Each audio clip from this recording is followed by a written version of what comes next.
To insert SIM cards into your Samsung Galaxy A37, you first need to ensure that you have your SIM ejector tool ready for you to use. From here, you're going to locate the SIM tray, which is at the bottom of the phone, right here next to the charging port.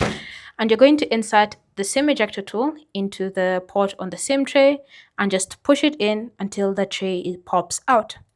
When the tray pops out like so, you're going to just grab your SIM tray and pull it out with your fingers. And you should be able to see on each tray it says either SIM 1 or SIM 2. So go ahead and place your SIM cards. Again, ensure that the metallic part is facing up like so. And do the same thing on the other side. And once you've successfully placed the SIM cards onto the SIM tray, you're then going to insert the SIM tray back into the phone. So go ahead and insert it like so.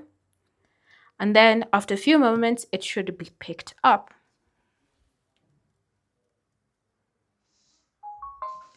A pop-up will appear on your screen, but if it doesn't, all you need to do is simply open up Settings, select Connections, tap on SIM Manager, and you should be able to see your SIM cards successfully added, registered, and you can now start using them on your A37. Thanks for watching, and I'll see you in the next video.